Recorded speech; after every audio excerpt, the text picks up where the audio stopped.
Welcome to Sunderland, where the weather outside may be frightful, but this Saturday, Josh Kelly looks to be spiteful. In the ring, it's the first time fighting as a professional in his hometown of Sunderland.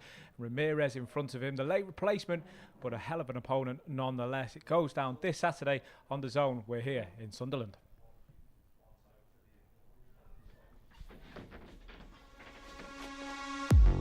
I'm Josh Kelly. This is my hometown. This is Sunderland, baby. Come on. I'm a fight night fighter. Give me the lights, cameras, everything. I go out there and perform.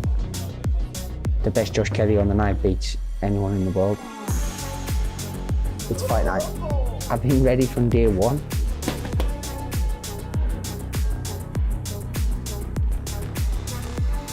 Let's go, baby. Boxing on the ground here in Sunderland. It's Josh Kelly Fight Week. It's always a big fight in the Northeast when it's Josh Kelly involved, but this time is extra special. It's in the hometown of the pretty boy, and he can't wait to put on a show this Saturday live on DAZN. The build-up starts now at press conference, which will be beginning shortly. But before we get to that, my colleague at Wasserman Boxing, Phil Kirkbride, stands next to me. He'll be on the stage with Callus Howell and Josh Kelly, and the whole card a little bit later on. But Phil, straight to the action. Josh Kelly, it's his first fight as a professional, his hometown. We can't wait to see it. Oh, very excited, and ticket sales have reflected that. First time for Josh boxing in his hometown since he was an amateur, winning the ABAs in 2013. So a really special moment for Josh, but hopefully the first of many, and we know we build hopefully to some huge fights in this city in 2024. It was 12 months ago, almost to the day, we saw a career best performance from Josh in Newcastle, just down the road, though maybe Sunderland and Newcastle is not an area of comparison we want to go down, but nonetheless it was a Northeast derby, and he's always said under the big lights, under the high pressure fights, that's when he performs. That's what we saw last time. This is a different kind of pressure. It's a hometown, as you say, big crowd. He's got to perform on Saturday. He has, and look, Josh is laser focused, top level mentality. You could tell that from speaking to him this week and in the build up. But he will want to put on a statement. He will want to impress his home fans. He will want to deliver a statement to not only the people and friends and family in this city, but the division as well, because there's a lot of big fights for him out there, and he wants to make a statement by showing that there are levels and that Ramirez is not at his level and that Josh Kelly is elite. How wary does he have to be of Ramirez, given the fact that there's a big crowd, given the fact it's on DAZN, there's going to be a huge number of eyeballs. It's a major weekend for the sport, but Josh Kelly fighting in his hometown, it generates massive eyeballs. He cannot afford to overlook this fella that's literally coming to spoil the homecoming. No, and I think we both know Josh, and we both know the team and Adam Booth well enough to know that that shouldn't be a factor. But what you can't ignore is the KOs on Ramirez's record. I think he got 17 KOs. He's clearly a big puncher. And it only takes one punch, we know that. So Josh, with that incredible style of reflexes and slipping and moving and making an opponent look stupid, the Matrix almost that we saw last December, that's great, but he's got to be switched on throughout because he may be a late replacement, but Ramirez is dangerous. We were with Josh Kelly yesterday. We took him to a local gym that he knows the owners very well. A really good project for him to be involved with, and we'll come to that shortly. But before we get there, he was just doing pads in the ring with Adam Booth. Just a very standard thing for a boxer to do with his coaching fight. We were watching him, and the speed on Josh. I was having to say to our editors, well, I might have to put a tweet out here saying, this is not sped up. This is his actual natural speed. This is his main asset. You talk about his movement there in the Matrix. He said to us in an interview, when I'm in this flow state, I can beat anybody in the world. And that's the right mentality that's going into this kind of fight. He's absolutely, and I know it's a cliche when you look at a boxer at this age, but at 29, he is coming into his prime years. Yes. And he is, it's blurring hand speed. It is phenomenal. I watched the clips last night, and you're right. You think, has this been sped up? Is this on fast forward? It's not. And that probably wasn't even Josh at 100%. He was probably tailing off a little bit now, curtailing the training camp and just going through the motions a little bit. So on fight night, it's going to be even quicker. It's going to be devastating. You just know that. But, look, he's ready. He's ready for the big fights. He's got to get through Ramirez, and then, the world is his oyster. And anybody at 154 has got a problem with Josh Kelly because of everything you said. As you said, his speed, his movement, but his belief at this point in his career. He's in his prime, and he knows he's coming into his prime. And he speaks so confidently at the moment. He believes it's just a matter of time before he becomes world champion and is in those mega fights. You and I, as boxing fans, Phil, how hard is it for us not to look past this opponent and say it could be Charlo next, it could be this name next, it could be that name next. It's hard for us. It's got to be even harder for Josh, because when you're a boxer, you want to get to the top as quickly as possible. You want to stay there for as long as possible. He's got to stop himself from doing that. Do you think that's maybe something that's playing in his head at all? I think he has got to stop himself to avoid any sort of complacency with Ramirez in front of him. But equally, he has started banging the drum and he started calling for the big fights, because that's what Josh needs now. He needs to be on people's radars. He needs to back people into corners where they cannot get out and they have to fight him. Because you wouldn't choose to fight Josh Kelly, because he must be a nightmare to be in the ring with, because he's so good at so many aspects. And as I say, coming into his prime. But yeah, he can't look too far ahead, but he knows the game. He understands he's got to sell him. He's got to sell future fights. He's got to call for them. And he's doing that more and more now. And hopefully that leads to some absolute humdingers in 2024. Hopefully, indeed. In 2024, we see it all go for Josh Kelly. It does start this Saturday. It's live on DAZN. In front of it, it's an action-packed card. There's local talent. There's heavy hitters throughout the card. We can't wait to see it. Yesterday, as mentioned, we were in the gym with Josh Kelly, and we caught up with the pretty boy. I go in there and it's playtime. It's like a play area for me. I go in there and enjoy it and take my time and do the things what I need to do to win the fight. I'm a thinking fighter, and when I'm in that flow state, people find it hard to even come close to us. Now delighted to be joined by Ant Crawler, WBA former lightweight champion of the world, who's here on the ground with us this week in Sunderland. A man who knows all about the big occasion and fighting in front of those hometown crowds and how to prepare for those. And very good afternoon, very warm welcome.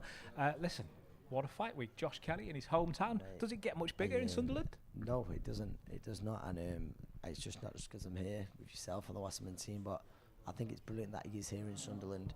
I know for a long time, obviously, he's boxed around the North East, and listen, Newcastle's great, I love it, but he is he's a Mackham, isn't he? I'm right in saying that. Yeah. You can't get that wrong around here. Yeah, no, I was worried then, but no, through and through, and I just think the whole fight week's been brilliant. I think him on the pitch at the, I said the Stadium of Light now, I think Stadium of Light, the local amateur bit, giving back.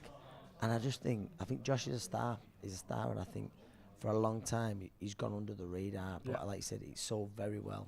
A week before Christmas, possibly the toughest time of the year to sell. More or less sold out, might be by the time fight night comes. He's got that real star quality about him. And I think this week, what I've been watching, the way he's handled it all is fantastic. And a good win on Saturday night, it puts him in a great place for the big one next year. The fella that he's up against, Placido Ramirez, is no stranger to going to hometowns. He's happy to do that. He's happy to be the away fighter, the party spoiler. When he comes to the Northeast, he's going to face a very hostile environment. You've gone away before. You've had to go to places where it's not Manchester. How do you prepare for something like that? I think obviously it's mindset, being strong mentally. You can't let that crowd get to you coming away from your game plan. I'm sure Ramirez obviously has got a game plan coming into it. But I think, Ramirez the type of character he seems. I think, Sunderland, it could be as intimidating as anywhere in the world, but like you say, just a few fights back, he went into someone's hometown in Albania, so it's not new to him, do you know what I mean? He just shouldn't see the type of character, what I know of him, what I've seen of him, to let that get to him. So I believe the hometown, I think it'd be more how Josh deals with that. But then at the same time, I believe Josh is a showman. I know me and you were speaking off air saying, the one night it did go wrong for Josh was the worst possible settings. Because Josh, away from the camera, very humble, quiet, lad. But I believe when Josh is best in front of the lights, in front of the camera, he embraces it. And obviously the fight was in lockdown against a very good opponent, Mayad. But I think now he's going to embrace every single bit of this on Friday night. It's funny you bring that up. I mean, it's always going to be a talking point. I think it's getting less of a talking point, especially after performances like the Troy Williamson one. But for me, the biggest learning fight was actually before Avanesian. It was when you have to go back to New York when he took on Ray Robinson. Robinson, I was there. And I believe that night as well, listen, very close fight, obviously a draw. But with that was Josh was matched very well and tough early on in his career. And I think a big part of that is Adam Boo's belief in the special talent that Josh Kelly is in. I think anyone in British boxing who knows Adam Boo, if he speaks and he speaks so highly about a talent, you listen. But yeah, that night, and I just believed, for me, I think Josh is a much better fighter, a much more energised fighter at super welter. And I think that night when he sort of faded late on, I believe the weight had something to do with it. That's not me making excuses for him. But I've thought that a few times, and I thought it was always going to be tough for Josh at welterweight. I believe he looks much happier now at super welterweight, much more energised, much more comfortable for. He's now a 12-round fighter. Back when he was a welterweight, I don't believe he was a 12-round fighter. The talent was there and everything else, but just the tempo he could fight at. But no, that was a fantastic event. And when you look at that early on in his career, draw, then the loss to David Avnisian, people wrote him off. He come back just over 12 months ago, put on a fantastic performance. Obviously, we've only seen him out once more this year, but we want another great performance on Saturday night to keep this hype rolling, because, in my opinion, it's a fighter who can deliver every bit of hype around him. I think one thing that's really important to mention, and you mentioned the weight there and coming up and looking more comfortable. Ahead of that Troy Williamson fight, and you hosted the face-off, you saw it in front of everybody. Troy was saying, I know that you're going to come fast and strong in the first few rounds, but when you gas, and you will, that's when I'm coming. Fast forward to the fight, round 10, 11, he's moving really happen, as though it was so round 3, 4 and 5. And that's the difference that being comfortable at weight can make. 100%. Listen, any fighter or even anyone in the gym who's bringing the weight down just for personal gains, experiences, they'll know once that weight goes that little bit too low, you've just not got that zip. Listen, I think on a Wasserman show, I had a fighter of mine a few weeks back. In Moorcroft, he's now going to move up in weight in the gym. He's the fittest lad in the gym. He's got a zip, comes to fight night. He was looking tired. It wasn't because he'd not trained hard, and it wasn't because he was unfit, but it just takes that zip out of you. And I think what happened with Josh, I remember at welterweight, I used to think over 3 rounds, you would give him realistically not just a chance, you'd make him a favourite against almost anyone in the world at that weight. But it's those championship rounds, then it starts going 9, 10, 11. When seasoned fighters, if you've not got that pop in your shots, you've not got that zip in your legs to move, especially how Josh fights, because Josh fights very high tempo. He's not a plodder or anything like that, so he needs to be switched on. He needs to have that energy. I just believe that in the Troy fight, shown more than ever, that was the right thing to do, move up in weight. Just before we bring on a couple of the fighters that are going to be joining him, very quickly, when you're getting ready to fight at your hometown, how did it resonate with you? There's the iconic shot of Manchester. Does that play in your head before you walk out? No, of course. It's I think with that, there's a lot of people in that place who you know personally in that arena. Just like there's going to be so many in there on Saturday night for Josh who know Josh personally, who he knows them personally. He's going to on the ring walk, he's going to see faces like, oh wow, yeah, know you, and it is like you've got to take that in. But I've always been said you can't let that get to you. But I think when Josh, as much as he's a showman and he'll dance to the ring or what's the ring, he's very much he's zoned in. Do you know what I mean? I don't think that will affect him. But I think you can't help but dream of those things like when I finish the fight, what I'm going to do. That's just normal. And I'm sure, like you say, Josh would have thought this over and over in his head. I think how he's going to walk, what he's going to walk out to, and stuff like that. And just to feel comfortable as you can with it, but we will not know until that first bell, that ring walk on Saturday night. Absolutely. Well, on Saturday night, Josh Kelly does bring the action to the North East. It's not just Josh who's bringing the talent from the North East, though. Dan Toward and Ben Marksby are two. They're not Sunderland lads, but we're going to bring them in as North East talent all the same. They're going to be on the cards. Lads, very good afternoon. Thank you both, Ben Marksby, Dan Toward, for joining us. Dan, start with yourself. Debut just a couple of weeks ago. What a debut it was. Welcome back. How are you feeling? Yeah, good. Looking forward to Saturday and putting on another solid performance. You were very quick out the blocks to show us what you could do. We spoke after the fight, and you said that, okay, it was debut. Maybe there was slight nerves, excitement, adrenaline, only to be expected. But once that first round got out of the way and you calmed down, you really showed what you can do. Is that something you're looking to do again on Saturday? Just take it all in and enjoy it. Like you say, it's definitely different from the amateurs. Big change, the gloves, the lights, the cameras. But took it all in my stride. Like you said, the first round, come out, started a bit fast, rushed my work at times, but got into the flow of things in the second, started to land the clean shots, and enjoyed it, and looking forward to Saturday. Ben, a couple of extra fights under your belt, but a Northeast boy all the same. How do you feel coming out on Saturday night here in Sunderland? Yeah, I'm excited. Like I say, I've got another prospect as well, so I think I should be able to show my talent now. What kind of performance are you looking for on Saturday? I mean, listen, to be a win, just outbox and show my skills, really.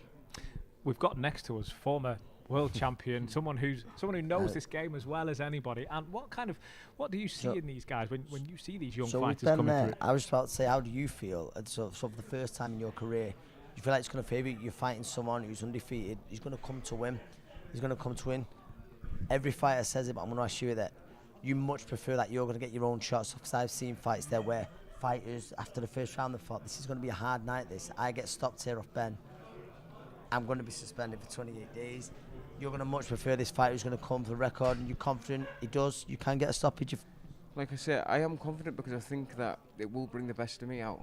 Yeah. I think when you like even in sparring, when you spar better kids, you perform better.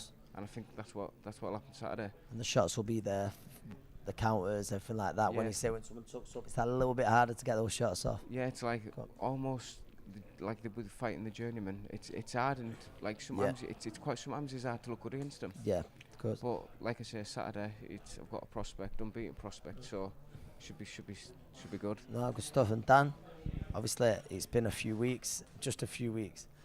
You're used to that quick turnaround in whether it be in ABA championships, however many national titles it was.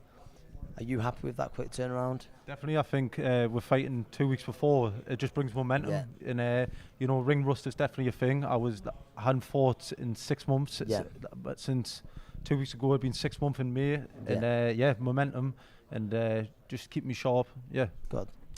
What have you taken from that fight? Have you had a chance to watch it back? Have you assessed your performance? There wasn't much of a performance to assess. It was such a short fight. But have you had the chance to have a look back and maybe learn a thing or two about yourself? Yeah, I look back and I just think you just got to take your time, settle into it and find your job. And what like you say is after that first round and I settled into it, that's when I started to find the gaps and land them shots. So just going to take that in. I've got 6 rounds to break them down and get them out of there. That's what I'm always looking to do with performing in front of people, make sure that they get the money's worth. So just take my time and pick my shots. Ben, do you? I mean, you've been where Dan was not too long ago, where you've got that debut nerves, and then they've gone, and then you've got to kind of settle into that. Do you see Dan's progression, and do you sort of compare that to your own journey? You can see what he's going through, having been through it so recently yourself.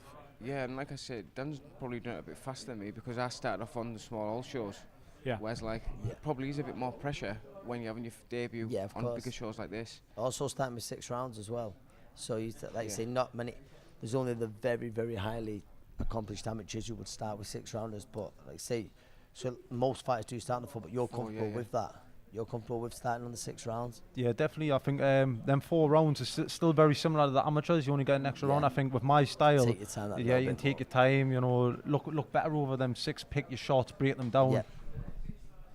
Well, Team Josh Kelly are walking in around us, I think, at the moment. Dan Toward, Ben Maxby, thank you very much. We'll allow you to go and prepare. Thank you. Another big talent on the card this weekend is Tom Welland, who made his debut also not so long ago, Wasserman Show in Brighton. Tom, of course, raved about, of course, by none other than Manny Pacquiao. He joins us now. Yes, Tom, how are you? Good to see you again. Back under the lights this Saturday in Sunderland. How are you feeling? Unbelievable. I mean, it's good to be active. I was a very active fighter as an amateur, so to get back out straight away and to have the team put their trust in me is unbelievable for me. So to get back out, looking forward to Sunderland, looking forward to being on another away day. So yeah, looking forward to it. Can't wait to get under the lights now. And I'm sure you saw it. Yeah, I was going to say, what an impressive debut. I've just said the same to Dan. How do you feel about the quick turnaround? Are you happy with that? Because obviously the national titles, the activity you had as an amateur, are you happy with that? Yeah, very happy. I mean, as an amateur, you fight 2 or 3 times over a weekend. You do the same the week after. So it was always quick turnarounds as an amateur. So I'm very used to getting out, getting back in, getting out, getting back in all the time. So for me, this is no different to normality, really. Obviously now this time it's 6 rounds rather than 4, but for me it's a bit more professional. And obviously I get under a massive card in Sunderland, so really looking forward to it. There was, of course, a lot of eyeballs on that debut fight after having a slightly famous former fighter shout you out. Have you been in touch with Manny Pacquiao since he gave you that first good luck message? No, I haven't, but I've been speaking to his son, Emmanuel. So I know that Emmanuel's still in the Philippines in Manila. He's training hard. But his, obviously, Pacquiao's son, he reached out to me and was like, mate, Looking forward to seeing you, David. Looking forward to seeing you out again. And I know that a lot of the Filipinos that didn't know me before, they do know me now through the Pacquiao video. So again, it's good exposure for me. And it's more rivals coming through the cameras onto the ring. We've got a family friend of the Pacquiaos here. Yeah, wow. Joining us. Boxing royalty. And I draw on you because your experience is as good as anybody's I've met in the sport. When you're the young fighter coming through and you have heroes, other fighters patting you on the back. I mean, you and I show our age a little bit. Social media maybe wasn't as big back then as it was now. But you must know what it's like. What does it do for you as a fighter when you've got this guy going, let's go, mate? Listen, I remember once having a world title fight. Alex Ferguson done me a video before it. I know it's not boxing related, but I was like, wow. But it gives you that massive buzz, that extra few percent in training. You're like, wow, I want to do some. One thing I wanted to ask you was, I ask this nearly every top amateur turns, every amateur turns over to professional. I always say the same to him. It's like, it might have been, for me especially because you had to wear head guards, but when you first get in there as a professional, you almost feel naked. You almost feel naked for the first time, or did it not feel like that to you because the head guard was off by the time you finished? To be fair, like, my last season as an amateur, I did box without a head guard, so I boxed as an elite without a head guard. So it was fine. Like, it didn't change. It didn't feel any different. But the smaller gloves were a big thing. Obviously, going from 10 ounce to 8 ounce gloves, that was a big thing. And you can feel everything through them 8 ounce gloves. Like, even if you take a shot on the gloves, you feel his knuckle. You can feel absolutely everything. So that was a big change. But other than that, the head guards were completely fine. So we touched on it last time, Thomas.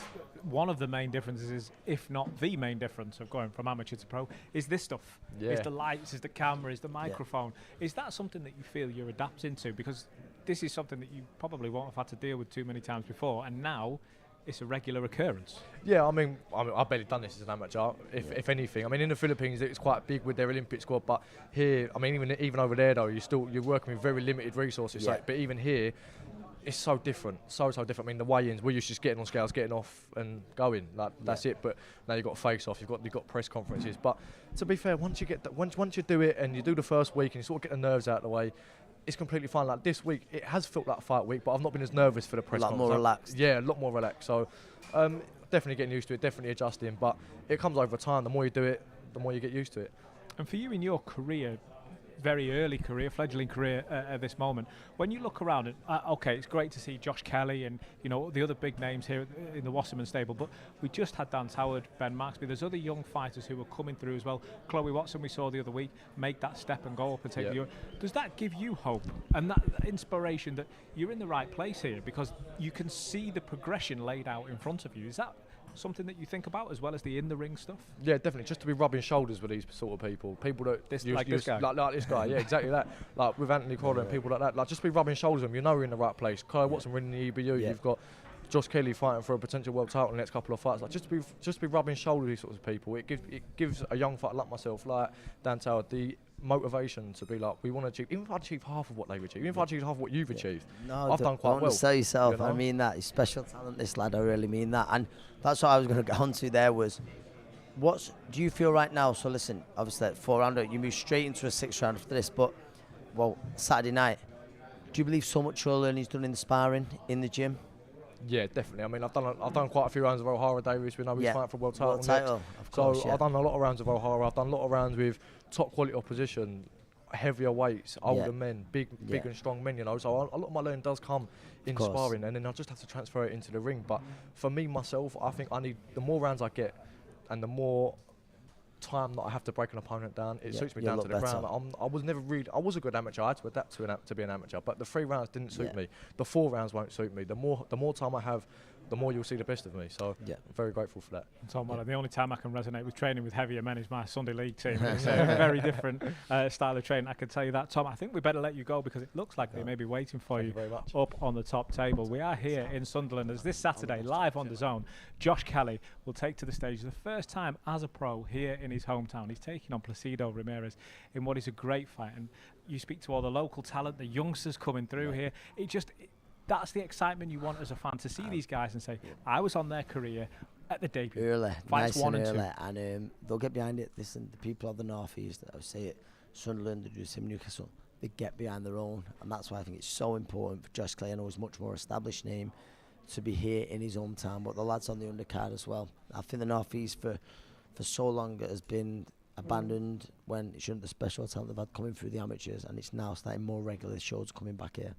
Josh Kelly, of course, is the man that leads the charge in the Northeast. He's at the top table now, as are the rest of the card. This Saturday, of course, DAZN is the one that goes down. The people in the press conference are all but there. Just before we throw to the man, I say there that he's sort of Josh is leading by example. Yeah. You know, he's the local guy, but he's also done good. He's going up to that world stage, fighting on all these big stages. He is literally the one that these guys can look at and say, that's where I want to be. Of course, listen, you just mentioned it there. The other Northeast kids on the card, they think, no, I want these big nights. I want to bring these big nights back to the Northeast, just like Josh is. And listen, there's a stadium across the road, a stadium like this, and the dream for Josh Kelly is to get there for a world title. And with the team behind him, he just has to perform, and that'll happen. Well, thank you very much, Anthony Crolla. We're all but ready here in Sunderland for the press conference for Kelly Ramirez. We're going to throw to Phil Kirkbride. Afternoon, everybody, and welcome to the Stadium of Light for this pre-fight press conference ahead of Saturday night's huge homecoming for Josh Kelly. Josh Kelly versus Placido Ramirez at the Beacon of Light just across the road. Close to a sellout, tickets still available, but be fast. Live on DAZN from 7 p.m, of course, as well, on Saturday night. We'll talk to each of the main guys in person, but before we get into the questions, we'll throw to Carla Sowland to set the scene on what promises to be an emotional and electric atmosphere on Saturday, Carla, as Josh fights in his hometown for the first time as a professional. Good afternoon, Sunderland. Lovely to be in this fantastic city. The last time I was here was for England versus Turkey many, many years ago at the Stadium of Light. Was a lively affair. We're expecting a very lively affair on Saturday night, live on DAZN, 7 p.m. If you're Sunderland fans, better not do that mistake too often. If you're coming back from Bristol, you can watch it on your iPad, your phone, whatever it is. You won't miss Josh making his first appearance here in many, many years. I think, was it 2013 years? Am I correct? 13 years? Listen, this young man, number one in the world now, returns home to where he last fought as an amateur. Number one in the world, steered by the legendary Adam Booth. The improvements massive. Great platform Saturday night. It's I feel the perfect place to promote Josh before those big fights next year. Not overlooking the man to my left, a late replacement, luckily was in training, so we expect a full-powered Ramirez. A Colombian banger. You can ask a few British big names. Ask Amir Khan about Colombian bangers, and they've certainly got history here for causing those upsets. There ain't going to be an upset Saturday night, but hopefully it'll be a bit exciting. Josh will always put on a masterclass, and I'm looking forward to seeing a masterclass Saturday night. Come on to the undercard in a minute, but it's a massive card, and we've got some great names which we'll talk about in a few minutes' time. Absolutely, that's probably where we'll start. We'll come back and we'll build towards talking about the main event. But at the far end of the table, huge ticket seller, huge hero in Sunderland, Travis Waters. Great to have you back on the Wasserman Show, Travis. Just give us an insight for us who've not experienced a show in this part of the world. What can we expect on Saturday evening inside that beacon of light?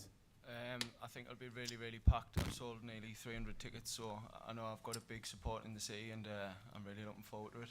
And just for people, Travis, who may be outside of the area, who are unfamiliar with your backstory and where you've come over 160 amateur bouts, I was reading, is that correct? Yeah, I had 2 national titles as an amateur and well into a long amateur career, like 16 year, 160 odd amateur fights. Yeah, that's correct. What's the secret to shifting nearly 300 tickets? I'm not really sure, mate. Just being an exciting fighter, I like to believe, but popular as well, so that's a factor. I remember last year, 300 sounds like 3,000 because I remember them last December. Very, very loud 300. No, looking forward to that, and make sure you tune in to watch Travis and his army of supporters who will set the evening up very nicely. Also staying at that end of the table, Darlington Ben Marksby. Ben, obviously part of the Wasserman family. Great to have you back again. Busy year for you. There's been some learning experiences in the last couple of fights. Would that be fair to say? Yeah, definitely. A good couple of learning fights. And this next fight is is another good fight with a prospect. So I'm looking forward to it. What do you know about who's facing you in the ring on Saturday, and how are you ready to combat and deal with that? I don't know too much about him. I can remember him as an amateur. He was a couple of years younger than me as an amateur, so he was always thereabouts in the championships. So I've seen his face a couple of times. What have you learned about yourself in the last couple of fights? Because we've alluded to it there. A couple of point deductions in the last one, and you weren't too happy with your own performance in Newcastle back in the summer. What have you come out of the other side of that, learning about yourself, and what sort of improvements, and what we're going to see on Saturday? Just needed to relax, I think, and like I said, I've had another good camp, and I think now I've got a good fight in front of me, a good fighter in front of me. I think I should be able to show my skill. And obviously, everything goes well Saturday. Hopefully, that'd be you 9-0. Is 2024 when you start pushing for titles and asking for those title shots and things like that? Yeah, definitely. Like I said, I'll be 9-0 going into next year, and these are the fights I need. Like, I don't think it's good anymore fighting journeyman. I need these good fights. Yeah, absolutely. Looking forward to a big 2024 for Ben. Immediately, a man to my right, not from this part of the country, but from Essex, Tom Welland, Atomic Tom. A sensational professional debut in Brighton a couple of weeks ago. Tom, how are you feeling? Very good. Good to be back.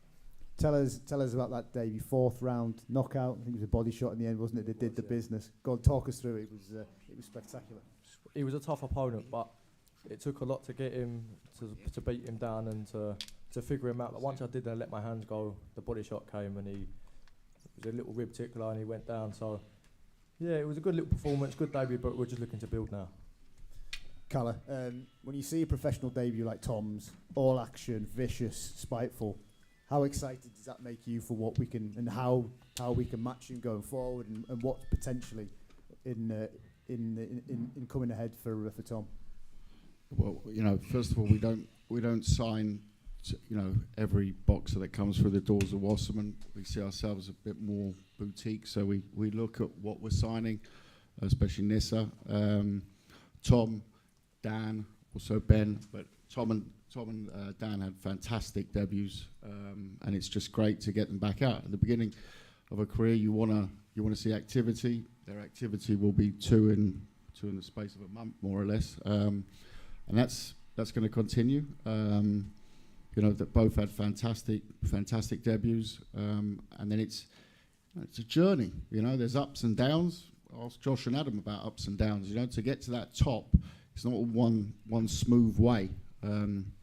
Doesn't work. It doesn't work that way in boxing. Never has, never will. And those ups and downs, that's where, debut nice. You only get one of them, so you want to make the most of that. But from then on, it's activity, it's moving forward, it's picking the right fights also at the right time, getting that experience. So when you get to the level of Ben, when you're 9-0, and you're going into those fights that aren't, you can't select your opponent when you go to championship level. So you might end up with a southpaw, a short opponent, fast opponent, big puncher, technician. So you've got to have that feeling that you've already been in with something similar in the ring beforehand, and that's something that we always look to achieve. But yeah, first and foremost, activity. Great that they both enjoyed their debuts. May it long last. Indeed. Tom, how different did it feel, that transition? Being a pro, camera, in your face, under the lights, big crowd. Did it feel natural to you? The way you fight seems like ready-made for the pros, but what about the experience of being a pro compared to an amateur? Yeah, I would say it felt natural to me, to be honest. Obviously, there's always cameras in the gym. There's always people following you around. And going to the Philippines and representing in the Philippine Olympic squad, there was always a camera there. There was always a lot of people wanting to have an interview, a lot of people wanting to talk. So to come back and to do it as a professional, it didn't really feel like much of a transition, but that's a good thing, because then I just sat back and I looked at my boxing and I thought, you know what, there's a few things I want to change going into my professional debut, and there's a few things I want to change going into my career, and I can fully focus on that, so I was very happy with it. And tell the good people of Sunderland, who sent you a good luck message ahead of the fight? Mr. Manny Pacquiao, the man, the myth, the legend, Mr. Pacquiao sent me a message, and I still speak to his son Emmanuel a lot now following that message, so it's nice to know that we have a nice little connection with the Pac-Man and the Filipino people. So, and there's a lot more Filipinos now that are sort of getting behind me, that know my name, following that message from Pacquiao. So, with a bit of luck heading into the future, possibly maybe a world title fight in the Philippines, that won't go amiss. Carl, I saw you smiling there when you mentioned the video message off Manny Pacquiao. I mean, amazing support from a legend of the game. I mean, what can that do for a young pro like Tom? Yeah, I mean, I was lucky enough to promote Nonito Donaire. Also promoted his fight against Inui, which was Fight of the Year in Tokyo in front of 24,000 people. It's crazy. But Asian boxing's mad. Yeah, it's the smaller weights, but boy, oh boy, it's no retreat, no surrender over there. And yeah, look, great the plaudits, and that's part of the promotional game.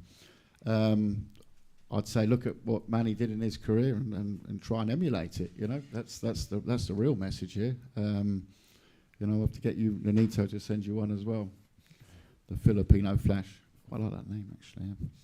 So yeah, no, exciting, great, and again, it's a path we don't choose lightly who we sign, and you know, it's a path that we look forward to go on together. You know, I think I was counting it recently. I must have been very bored on a Sunday. I think it's 24 or 23 or 24 world champions that we've managed, or I've managed in 23 years to build from scratch, i.e. 0 and 0. So you know, hopefully a couple sitting up here today in the future as well. There's certainly one next to me here, but from the younger guard, whether it's Travis, whether it's Ben, Dan, Tom, you know, that's the future. Very exciting. And Tom, just the last one before we move on. The people inside the Beacon of Light on Saturday, or for the guys tuning in live on DAZN, what are you going to produce? We're going to produce something spectacular. We're going to go out, we're going to look for development, but you can expect headaches and sore ribs. Your opponent has been warned. Thank you, Tom. Moving on now to another guy, 1-0, made his debut only 2 weeks ago. Spectacular again. Mr. Dan Tower from Newcastle. Dan, how are you feeling? Yeah, good, thank you. Good to be here and looking to put on another solid performance Saturday night. Has that buzz died down from the debut? We spoke to you afterwards. You were on cloud 9, and understandably so, from a second round stoppage. It was sensational stuff. Yeah, definitely. I was happy, but just strictly business. I knew that I was back out in 2 weeks' time, and just straight back preparing for Saturday night. What does the next 12 months look like for you, Dan? You know, that performance caught people's attention, and maybe some people are now looking at your career and how quickly you can be mixing it in titles in a different light, because it was so emphatic. We take each fight as it comes, but not many prospects would have took that on the debut. Winning record, he weighed in 9 pound heavy, and I got him out with that in the second round over a 6 rounder for my debut. So the next 12 months, that's up to my management, my coaches, but just looking to build, and hopefully another good performance Saturday and put me in good stead for 2024. And similar to a question that I asked Tom about that difference between being an amateur, obviously like Tom, you know, you've been there, seen it and done it as an amateur, but what was it like having a camera live on TV in your face, under the lights, big crowd? How did that feel? You know, was it nervous, or did you just embrace the whole moment? Took it all in my stride. It's definitely different, you know, hitting someone in them 10-ounce little gloves compared to the 12-ounce stings, and the amateurs are like pillows. That was definitely a big difference. The lights, the cameras, but no, I enjoyed it. I've prepared for this my whole life. Carla, you know, we spoke to Dan in Bolton a couple of weeks ago and talked about debuts, but did he exceed expectations almost, even though we knew of his background and his pedigree as a title-winning amateur? It still was really headline-grabbing stuff in Bolton. Yeah, but I'll be quite honest, I expected it. I remember him coming off the stage when we had the press conference in fight week, and he said to me, you know I'm going to be one. And he's got that aura about him where you know he's going places. I'm very surprised that we haven't mentioned, or I'll let you say it, how many, for people who don't know in here, how many times did you win the amateurs? I don't think it's been mentioned 10 times. I was about to say, it's the first press conference we haven't mentioned it. 10 times. Not 9, not 8, 10 times amateur champion. So, you know, winning is a habit. It's a good habit, you know. Keep it going. And Dan, I mean, this is obviously not the best place for a big Newcastle fan like yourself, but are you still hopeful of winning over some Sunderland supporters on Saturday evening? definitely. But I'll be looking in the future to bring big nights to Newcastle. But I don't mind fighting in Sunderland. We've got what we've got to do, and looking forward to a big night on Saturday. And Calla, as Dan said, we've been to Newcastle recently with Josh. We were in there this summer, and of course Josh's phenomenal performance last December against Troy. Newcastle's still on our radar as well for somewhere like Dan can box in front of his home fans. Yeah, I mean, I think we've done 2 or 3 shows this year in Newcastle. So certainly 3 in the last 12 months. So yeah, we love it up here. But very interested to see the crowd on Saturday night. We do a little judging between Newcastle and Sunderland. I've heard all rumours about Black Eye Friday as well. Very excited to see that Friday night. Might grab a curry and have a look around the streets, what's happening there. But yeah, great to be up here. So they're proper fighting towns. They have some great young talents and a champ to be next year. Number 1 in the world. Again, I haven't let him talk yet, but yeah. We will do now. No, thank you, Calla. As we say, great undercard supporting the main event on Saturday night, packed with talent, national amateur pedigrees, potential, knockouts, viciousness, stoppages coming, great talent. Make sure you tune in on DAZN or get a ticket to watch the undercard support the main event, which of course, Josh Kelly versus Placido Ramirez. Josh, we'll start with you. How are you feeling? I've just sensed in the build-up over the last couple of weeks, despite the change of opponent, focus is laser focused, calm, relaxed, and supremely confident. Yeah, bro. I've been getting ready now for 16. I think me and Calla and Adam agreed an opponent 16 weeks ago. So I've been in training camp for 16 weeks, and that guy pulled out. So it is what it is. It's boxing.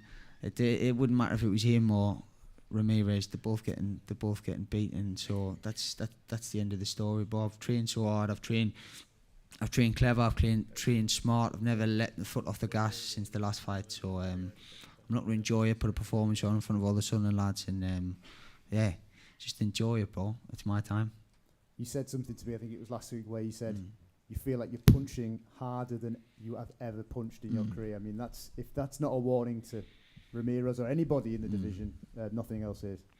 No, I am punching generally hard now. I'm not sure whether it's the weight, the maturity, the belief, but I'm not trying, and I'm putting guys out in sparring, putting people down, and I'm just it's starting to go to a whole new level. So listen, it's not believing in yourself now. It's knowing stuff about yourself. When you get to this stage, you have to know stuff to be able to go to that next level, to be able to challenge for world titles and to be able to challenge at the top. You have to know you've got that something about you. So I've been tested plenty times in the gym, been tested plenty times through the professionals and in the amateurs, and I know where I'm at. I know where I'm destined to be going, and it's just a matter of time until we get there. Calla, when Wasserman started this journey with Josh, what difference do you see in him now from when you first signed Josh to the man who sits next to you now, on the brink of a homecoming and a huge 2024? Where do I start? I'll try and keep it short. I think really I see a complete Josh. I think he had a point to prove. He proved that point. I'm not going to dwell on that point again, but that chapter got closed up for me with the Williamson fight last year. So yeah, round it up, I'd say I see a complete Josh. I see a Josh that's not only number 1 in the world. A lot of people get number 1 in the world. You're like, why are they number 1 in the world? He's there, and you ask anyone who's been with him in the amateurs and the pros in training, anyone who knows the game, and you can see exactly what this gentleman can do. And I think what you just said really sums it up. Is it's knowing that going into those big fights. That doesn't mean he can take the eye off the ball, so to speak, Saturday night, because we've got someone, and that, again, that's all part of getting ready for that big shot, which will come in 2024. The rankings are the rankings for a reason. We know the champs. I think that will come in 24, but at the moment we focus firmly and solely on Saturday night. Let's not get carried away with that. This is the homecoming, you know. It's nice, celebrate afterwards, but you know, job to do. And with Adam and his team, you know, it's not like this is the first time Adam's been there. Not saying you're really old, Adam, or something. I'm just saying you've been there before. And you know, so yeah, the complete Josh. I think that's really the difference. But it's a lot down to, I think, the way it's gone with the Troy fight last year, and the way it's developed over this year as well. Okay, we'll come back to Josh and we'll bring Adam in a minute or two. But first, I want to throw to the man standing in Josh's way, the man who wants to ruin the homecoming, Placido Ramirez. Welcome, Placido. When you were offered the fight with Josh Kelly, was it easy to say yes and accept? Cuando ofrecieron la pelea con Josh Kelly, fue fácil aceptar la pelea. Pues primero que todo, darle las gracias a Dios por la oportunidad. Sí, desde que mi apoderado me habló de la pelea, le dije que de una vamos a coger la oportunidad y enfrentarlo. Yes, since my manager told me that we had this fight, I told him, yeah, let's go and take the chance to win. When you look at Josh Kelly, what do you think are his strengths and what areas do you think you can maybe exploit on Saturday? ¿Cuáles crees que son los puntos fuertes de Josh Kelly y cuáles crees que son los puntos débiles? Pues lo que estuvimos viendo en los videos, en la pelea de él, fue un boxeador que se mueve mucho, rápido, pero igual nos preparamos bien para el tren de pelea de él. He's a boxer that moves a lot, but I'm prepared and I've been training for the style of fight that he'll bring. When we look at your records, we see 17 knockouts. Is that your biggest strength, your punching power, or have we underestimated you? Cuando vemos tu récord, vemos que tienes 17 KO. ¿Ese es tu mayor fortaleza?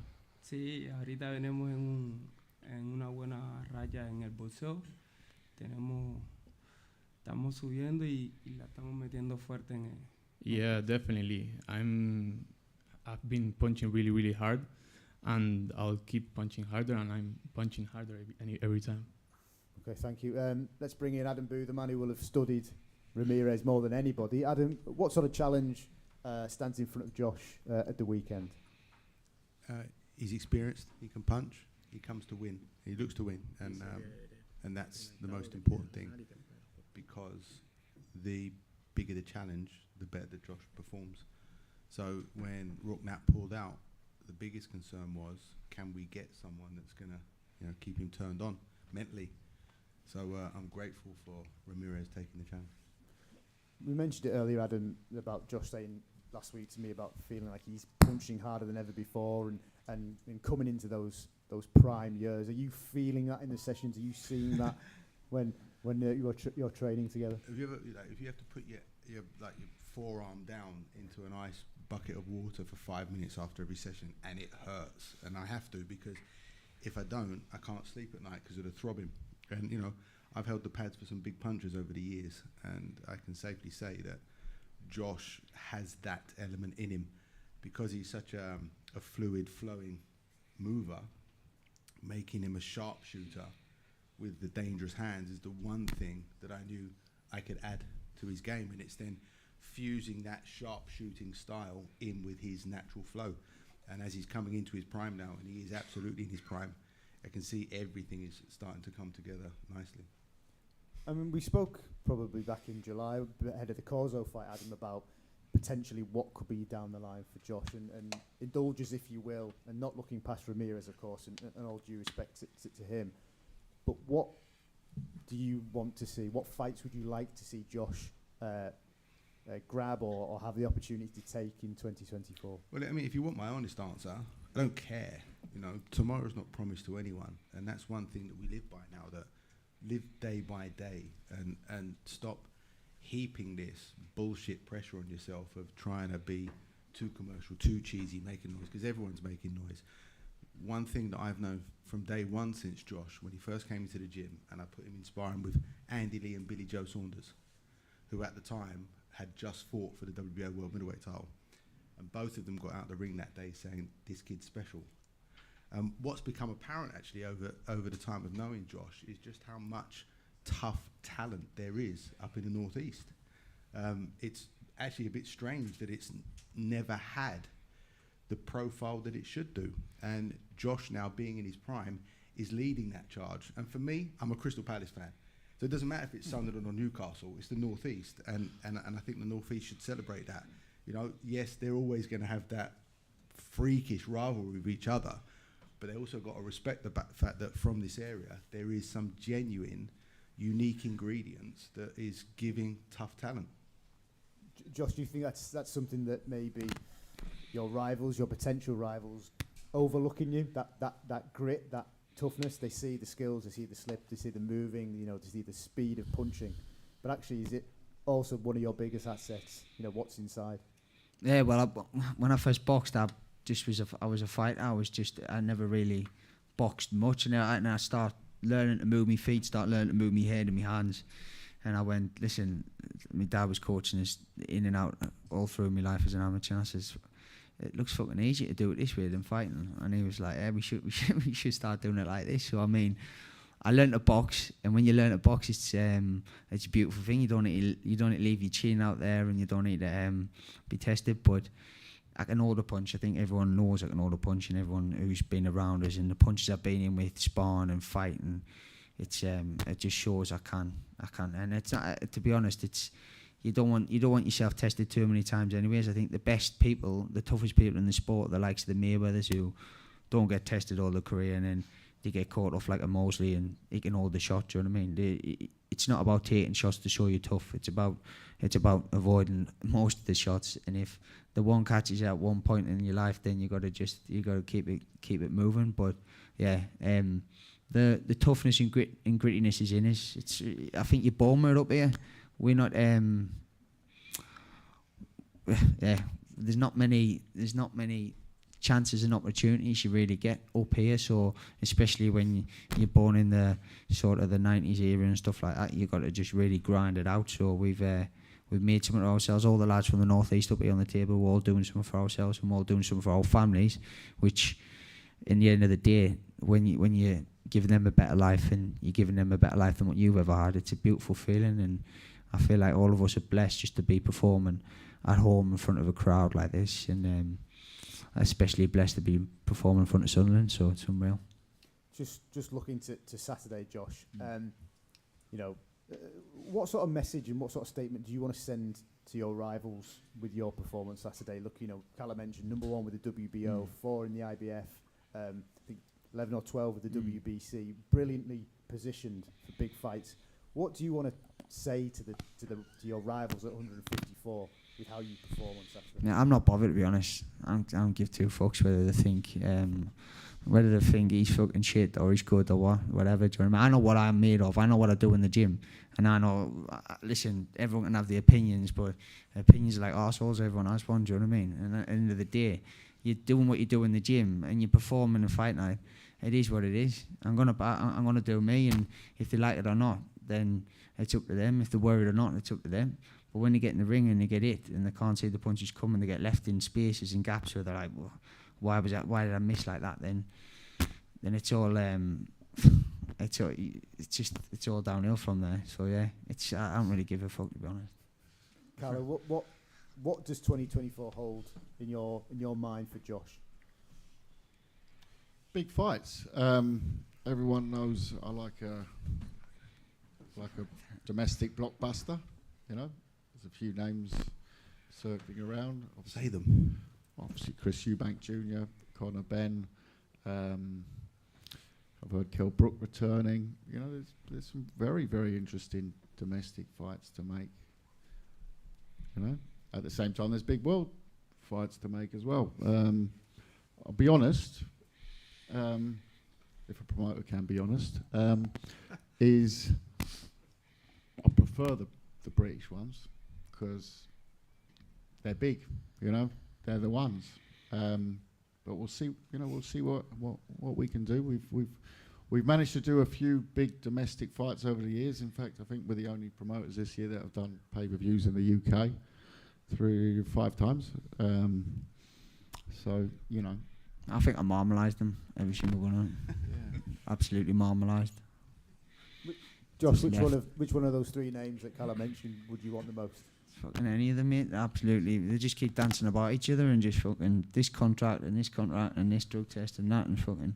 Why are you not fighting each other? Do you know what I mean? Just get in, get it done, see who's the best, keep it moving. It is all about politics and who can make the most money at the end of the day and the most eyes on the sport. So I'm not one to be shouting and bawling, but like, yeah, these just need to keep it moving and get on with it. But yeah, that's another story for another time. I've got this guy on the left to get dealt with on Saturday first.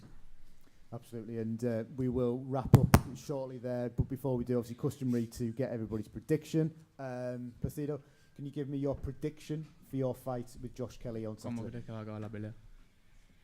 Pues, como todos saben, no me gusta pronosticar la pelea. Si llega a decisión, Dios bendito.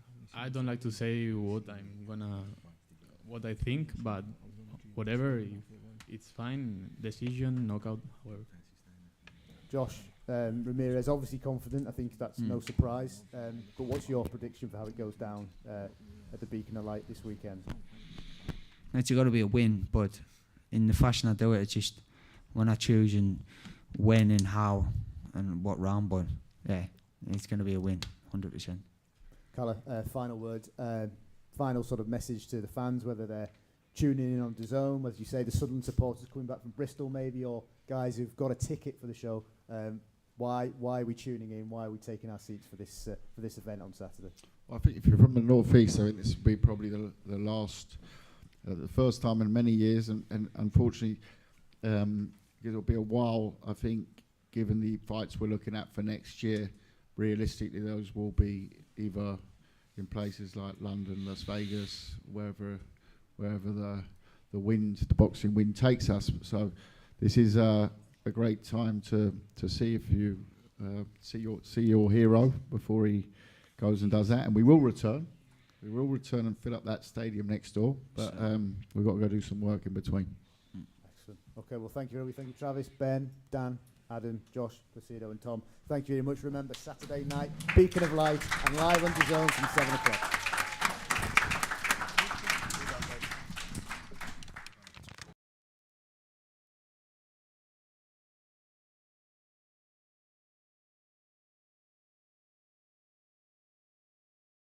Formalities at the top table done here in Sunderland. Josh Kelly and Placido Ramirez have looked at each other in the face, they've looked at each other in the eye, and they've said a few words, albeit via translator, to one another. And can we read anything from what we've just seen up on the stage there? Listen, I think one thing I did notice, about Josh Kelly, is I'm much more down to business, Josh Kelly. I think even in the comment at the end, like, listen, I've got this man to deal with first, but I'm not bothered which one of them I fight. You know, the big domestic fights that Kelly was asked about, or Phil asked about. He seems much more focused, much more straight to the point, business-like than I've ever seen him. So whether you can read into that and think he's going to start fast, he's going to go out there and put on a show, I think that's more or less certain. That's what Josh Kelly always to do. But yeah, no, I think, listen, it was just business is business, isn't it? But it was definitely the most. Yeah, straight up. I don't know if fired up might be the wrong word. I've seen Josh Kelly, but he looks very good. I'll be honest, I was kind of hoping the translator, Maxi, who's just walked past us, I was kind of hoping he would do us a favour. Back and forth. Yeah, when they were asking the question of the opponent Ramirez, like, how do you expect to win, or how do you expect the fight to go? I was wanting him to say maybe, I'm going to knock him out in 3 rounds and spoil the party, but. The fact that neither fighter did that, and listen, you know this better than I do. When you're in that position, are you kind of done with it? Are you kind of done with the throwing insults? Yeah, of course. And I think, listen, it was respectful, but I think at the same time, both men are very confident. Both men are very confident of the victory on Saturday night. Not just Josh, but also Ramirez. He did say, I'm not just saying knockout points, but it'll be a Ramirez win. We've just seen Josh walk past us. I think we're going to get him up here any moment. But one thing that I was happy to see, and I was happy to see it yesterday and again this morning and again just now and hopefully again in a minute, is the smile on his face, because it's been well documented before that fight weeks at big, intensive pressure, especially when you're a fighter like Josh Kelly. But now he seems calm. He seems happy. Very relaxed. Listen, we all know the cliche about the happy fighter, etc. But he seems to be that guy right now. I just think he seems very relaxed. Obviously, the one about happy fight being a dangerous fighter, and I believe that's what Josh Kelly is right now. But I think it's coming maturity. I really believe that's coming maturity, and you know, Josh now he's at that age where he thinks, no, I'm ready to make a serious assault on my world title. And early on in his career, the talent was always there, but the timing, it wasn't the right time. It wasn't the right time, and I think it's I think him and Adam have got a very special relationship. I like that, and you can see sort of how he's about. And I always think Adam he said something, he tries to release some of that pressure from him, and I think that's a sign of a very good coach, mind you. Mentor, I think he would be as well. Then, you know, towards Josh, I think he does a lot of good things, you know, for him, and you can see the trust between the two, between the pair. You can see the trust between them. Well, I think Josh and Adam are just about ready to come up and join us up here, and I think it's great what you say. I think it's exactly right when you say a coach is more than just a left hook, 1-2 straight right. He's more than just that. And Adam Booth, I think, epitomises that as they come up and join us. I genuinely believe that between these two. Here they are now. They're coming up and joining us. Adam Booth and Josh Kelly, come take to the stage. Is this like an Ant and Dec thing about which stand you side on? You think you come? Then it's like white bread. Well, I tell you what, let's move like a little sandwich. Sesame Street. We're showing our age a little bit now with the Sesame Street. Mate, Josh Kelly is magnificent. I'm like Josh Kelly off wish, aren't I? What a humble man.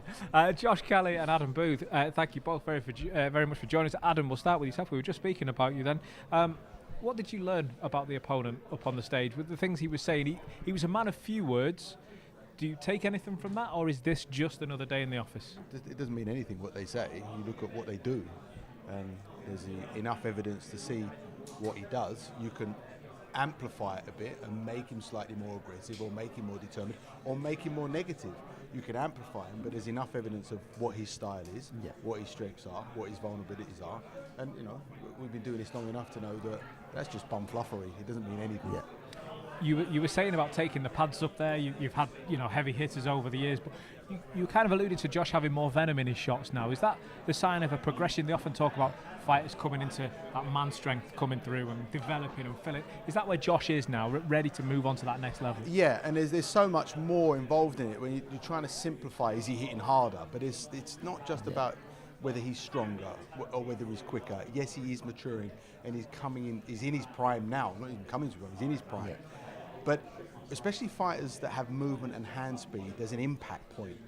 And it's actually releasing the energy at the impact point that becomes the hard thing. Yeah. Because the quicker they are, the less time they've got to focus that energy at the point that it lands. You don't want them tight before, and I'm talking about fractions of a second, and you don't want them tight after. You want that explosion at the point of impact. Yeah. And a combination of his physicality improving and his impact point from different positions is what's unsettling me on a daily basis.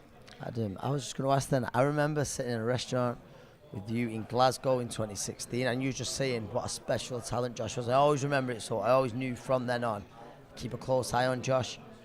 Do you believe, like you say, now he's in his peak, this is the right time? Obviously, we'd never overlook Ramirez to make that serious assault on a world title. Yes, I mean, look, I've said it, like, whoever it is now, make it. Yeah. You know, and having seen enough fighters over the years and realizing that talent is one thing, but talent's got to suffer on the journey, right? It's got to suffer mentally, physically, and emotionally, and come through the other side better than they went into that period. And that's where I would say 99% of fighters drop off. Yeah. The talented fighters, because we've all seen immense talent over the years. And Josh is probably the biggest talent I've seen in terms of watching him step into the ring with 2 world middleweight champions, shuffle his protector down, and look like he was going to sit on his bed and watch TV. Yes.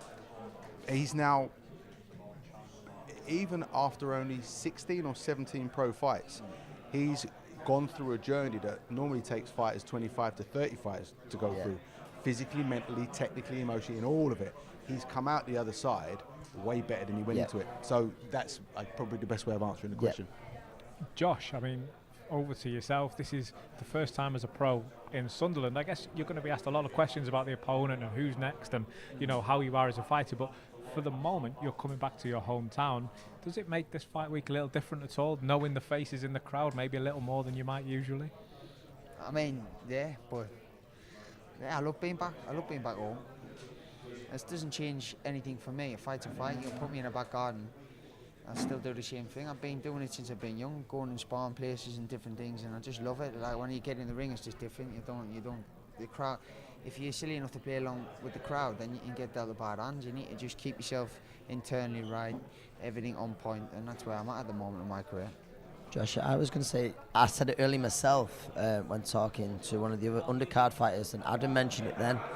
I always feel like the North East, it's been abandoned terribly, and the talent that comes through the amateur gyms from your Newcastle, from your Sunderland, Middlesbrough, it's great that we see more and more shows in the North East, and it's fair to say you're the main guy at that, and you're the one who everyone wants to be like.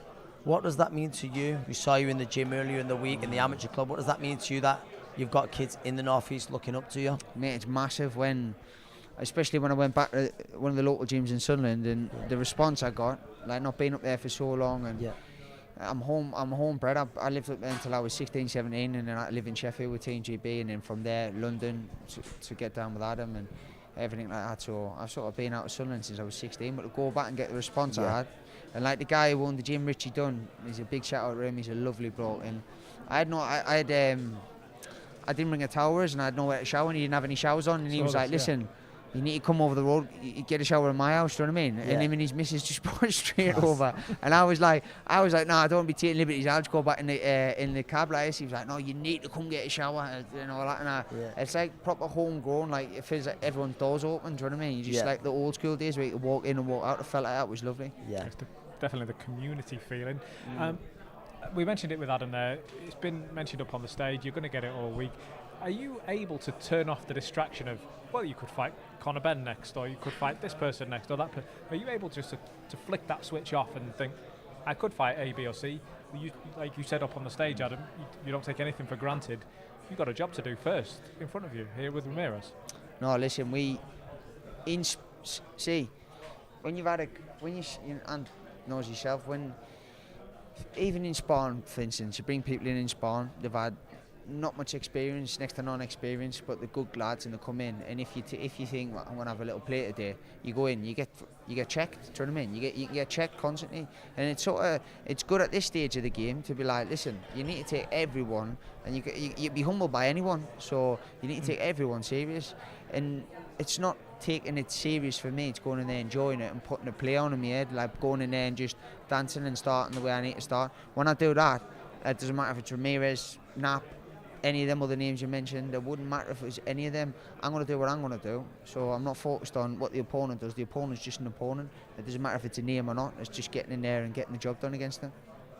What are you most impressed with Josh Kelly? With Josh, I just think I love the lad's movement. He's judged a distance. I think I've said it off camera. I believe now at super welter, light middle, I believe Josh is a 12-round fighter now. I've always thought he's an unbelievable talent. I always thought at welterweight, obviously with maturity as well, it was probably hard for him to fight because he's a very high-energy fighter. I think, the reactions are brilliant on him, and I think it's probably hard to do that when he was probably boiling himself down that little bit more. I believe at super welter, we've got a world champion here for sure, but obviously we can't look past Ramirez on Saturday night. But I think Kelly was mentioning those names domestically. No matter how good of a performance Josh puts on Saturday night, I'll be almost sure they won't be calling him out after it because they know it's a tough night's work. Yeah. Is that something that resonates with you, Josh? And hit the nail on the head. It's like these guys they want to play around with each other because it's easy, it's big money, it's easier fight. If A gets beat by B, and then they can throw the hands up, listen, it was the high, and they still get valued fights after that. Yeah. It's similar to what's going on in the heavyweight division now, a little bit, I think. Listen, you could fight him, but why him fight him now and him get beat and then all the money train stops? Why don't we just keep it going, do you know what I mean? I'm the guy who's going to stop it, so, or bring some more money to the table. It just depends how you look at it, but I'm a live fighter, I'm in my prime. These guys won't want to fight me.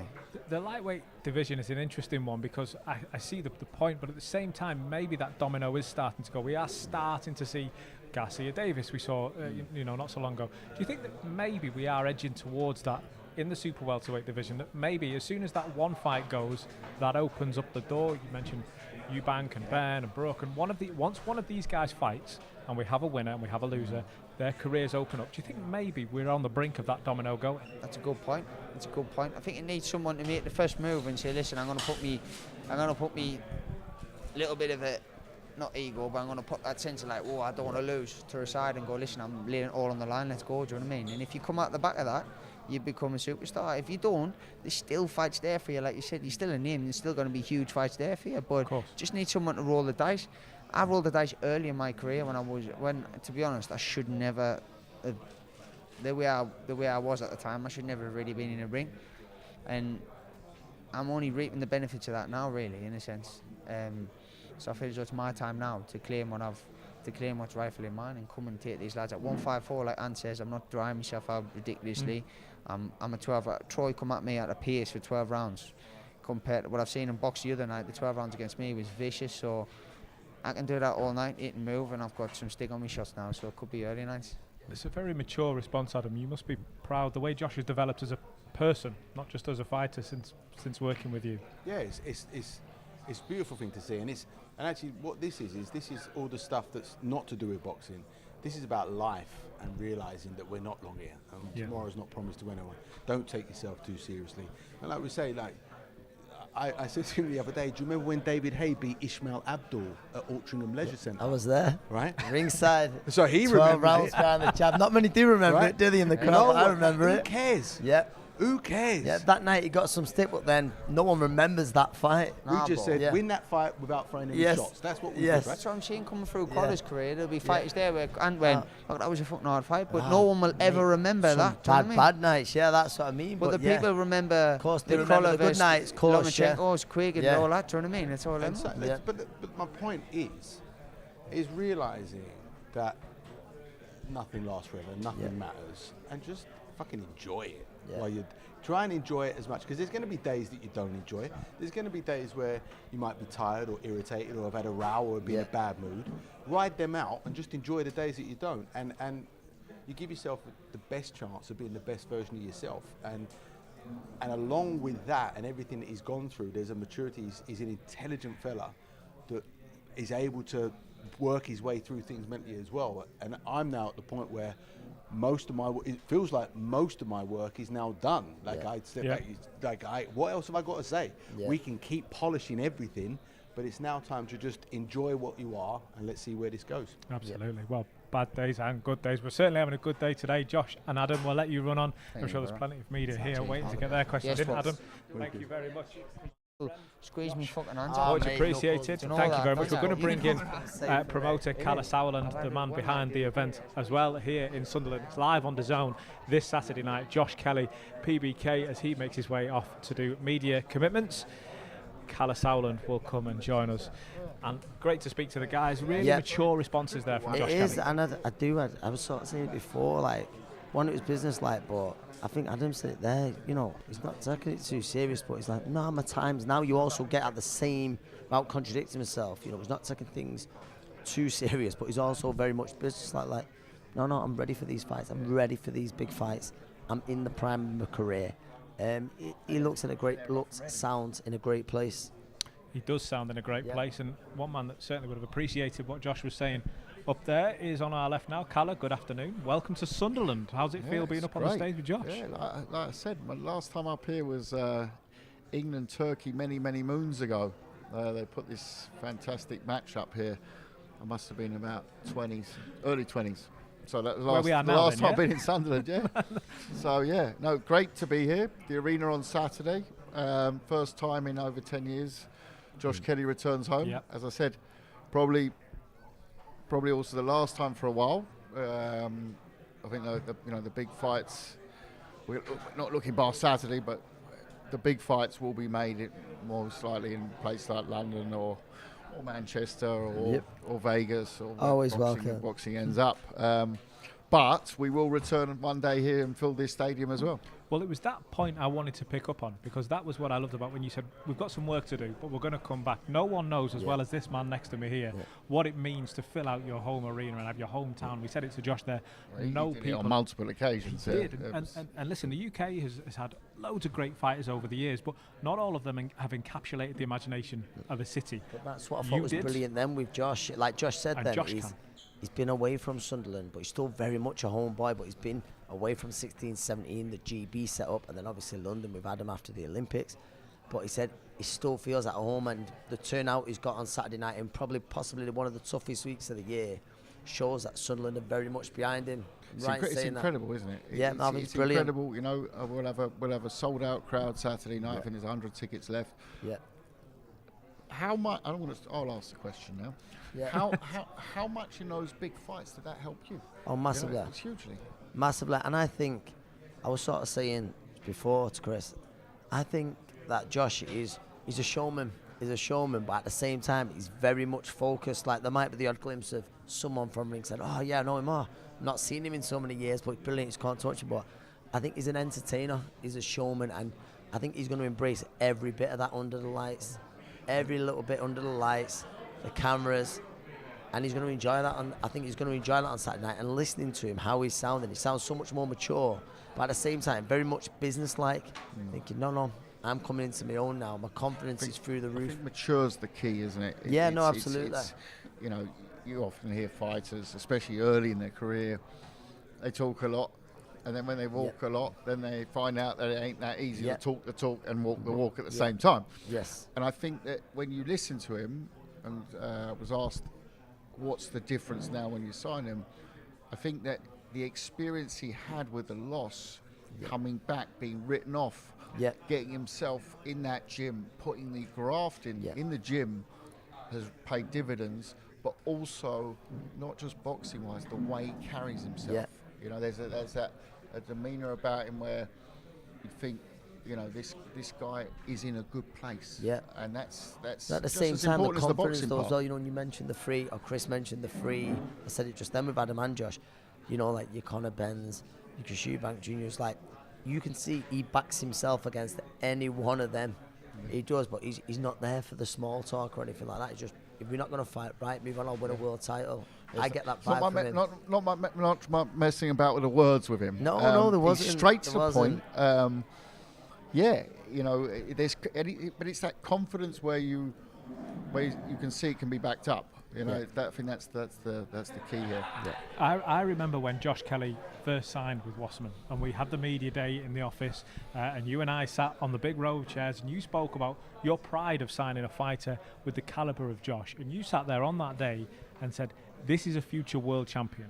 This guy that I've signed, you had your arm around, this is a future world champion."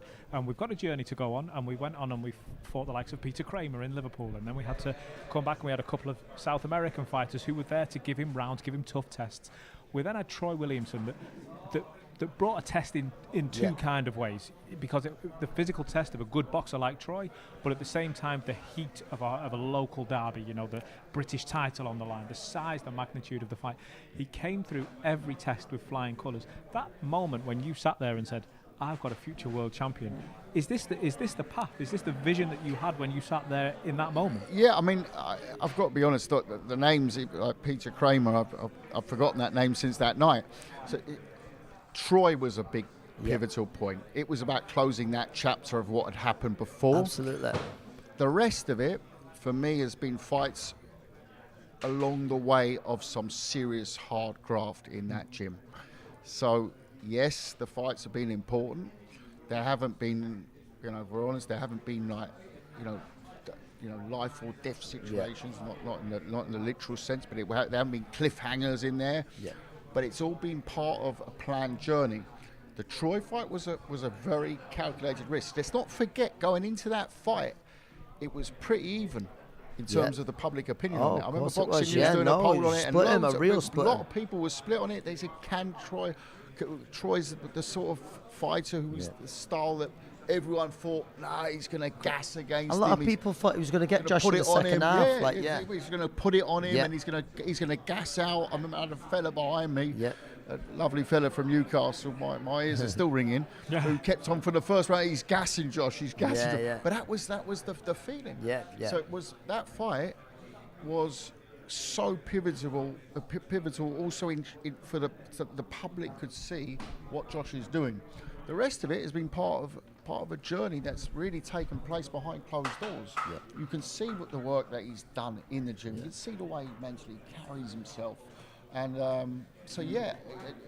we there yet? No, we're number one in the world. We're the number one challenger in the world, not champion yet. And as I said, whether that's the next step or is it the big fights, you know, it's a paid profession. You know, he's not a bricklayer at the weekends, right? So this is how he gets paid. We've got to look for the big fights. The big fights are those, the Eubanks, the Benns, the Kell Brooks, those names floating about around that weight. You know, also Florian Marku, interesting fight as well. Let's do a lot of tickets. So you've got, as a promoter, we've got to be looking at that as well. So we're looking at both paths. But at the same time, Josh Kelly wouldn't, because of the type of fighter he is, he wouldn't be a happy man if he didn't retire without winning, you know. World title, I'm standing there with a world champion. But that is, you could, of course, the money, and people say, no, the money comes second. No, you've got to make sure that there's bread on the table and there's a roof over your head. Then comes the world title. That's just sorry to excuse the lack of romanticism in what I'm saying. But if those big fights is what it needs to be, and by the way, when it comes down to the world titles as well, those are great fights in a way to lead into a world title fight. So the ideal would be start next year with a big domestic blockbuster and then move into a final world eliminator, title. you'll be there, mandatory. And they're the kind of fights that we could see London, Manchester, Sunderland, or anywhere in between. This Saturday on DAZN, it goes down. Josh Kelly takes on Placido Ramirez in what is a great fight, not just for the sport of boxing, but for the city of Sunderland. It's a homecoming, first time as a professional for super welterweight fighter now. Josh Kelly, he looks to bring it in ahead of a huge 2024. We can't wait. We'll see you Saturday night live on DAZN.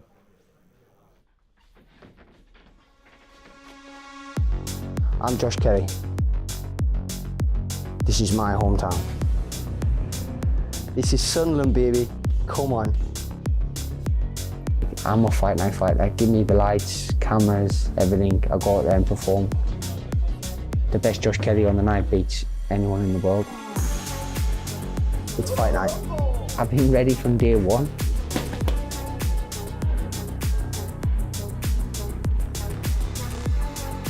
Let's go, baby.